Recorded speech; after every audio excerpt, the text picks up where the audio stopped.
السلام علیکم ورحمۃ اللہ وبرکاتہ۔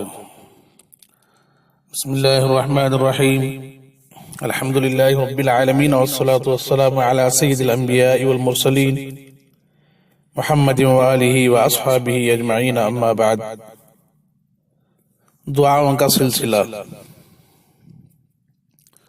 محترم سامعین کرام، آج امت مسلمہ جن جن مصائب اور پریشانیوں میں گھری ہوئی ہے اور جن مشکلات و مسائل سے دوچار ہے، وہ کسی بھی ذی شعور سے پوشیدہ نہیں، مگر عجیب بات ہے کہ وہ امت جسے اس کے نبی صلی اللہ علیہ وسلم نے کہیں بھی بے سہارا نہیں چھوڑا، بلکہ ہر مرض کا علاج، ہر درد کا درما اور ہر موقع کی عجیب دعائیں سکھلائیں اور بتلائیں، بلکہ دعا مانگنے کے آداب اور طریقے بھی سکھلائے۔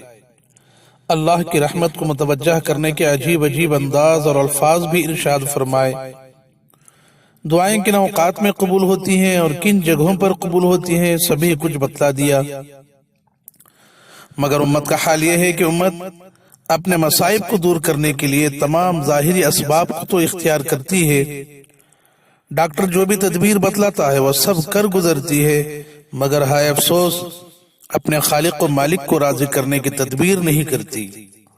جب پاور ہاؤس ہی سے کنکشن کٹا ہو تو صرف درمیان کے تار جوڑنے سے کیسے کرنٹ آ سکتا ہے، اور پھر گھر میں لائٹ کہاں سے آ سکتی ہے، اور پھر ظلمتیں اور تاریکیاں کہاں سے دور ہو سکتی ہیں۔ یہ جو دعائیں آپ حضرات کی خدمت میں پیش کی جا رہی ہیں، یہ کسی شاعر کا تخیل یا مصنف و ادیب کے قلم کا زور نہیں ہے، یہ اللہ والوں کی مبارک زبانوں سے نکلے ہوئے الفاظ ہیں، پرتاثیر، محبت و معرفت سے لبریز، خوف و خشیت اور امید و رجا دونوں سے بھرے ہوئے۔ اللہ والوں کی اہم اور قیمتی دعائیں مختلف کتابوں میں منتشر تھی۔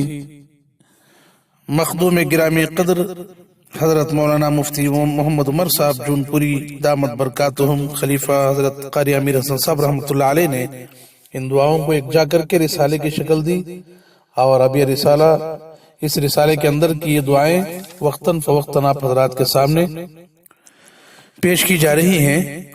اور آج جو دعا آپ حضرات کی خدمت میں پیش کرنا ہے وہ ہے حضرت خضر علیہ السلام کا تحفہ، کہ مدارک میں ہے کہ حضرت محمد ابن سماک رحمۃ اللہ علیہ ایک مرتبہ بیمار ہو گئے، تو ان کے متوسلین ان کا قارورہ لے کر ایک نصرانی طبیب کے پاس بغرض علاج جا رہے تھے کہ راستے میں ایک نہایت روشن چہرے والے خوش لباس بزرگ سے ملاقات ہو گئی، جن کے بدن سے بڑی پاکیزہ خوشبو آ رہی تھی۔ انہوں نے فرمایا، کہاں جا رہے ہو؟ لوگوں نے عرض کیا کہ حضرت محمد ابن سماک بیمار ہیں، ان کا قارورہ نصرانی طبیب کے پاس لے جا رہے ہیں۔ یہ سن کر انہوں نے فرمایا، سبحان اللہ، ایک اللہ کے ولی کے لیے دشمن خدا سے تعاون چاہتے ہو؟ قارورہ پھینک دو اور واپس جاؤ، اور ان سے جا کر کہو کہ مقام درد پر ہاتھ رکھ کر یہ دعا پڑھیں، وَبِالْحَقِّ أَنزَلْنَاهُ وَبِالْحَقِّ نَزَلَ، جس کا ترجمہ ہے کہ ہم نے حق کے ساتھ اس قرآن کو اتارا اور یہ حق کے ساتھ اترا ہے۔ سورہ بنی اسرائیل کی یہ آیت ہے۔ یہ فرما کر وہ بزرگ غائب ہو گئے۔ ان صاحبوں نے واپس آ کر حضرت محمد ابن سماک رحمۃ اللہ علیہ سے واقعہ عرض کیا، تو انہوں نے مقام درد پر ہاتھ رکھ کر یہ کلمے پڑھے تو فوراً آرام آ گیا۔ حضرت محمد ابن سماک رحمۃ اللہ علیہ نے فرمایا کہ وہ حضرت خضر علیہ السلام تھے۔ خزائن العرفان، تفسیر حسینی، جلد نمبر 1، سورہ بنی اسرائیل۔ اللہ تعالیٰ سے دعا ہے کہ اللہ تعالیٰ ہمیں عمل کرنے کی توفیق نصیب فرمائے۔ وآخر دعوانا ان الحمد للہ رب العالمین۔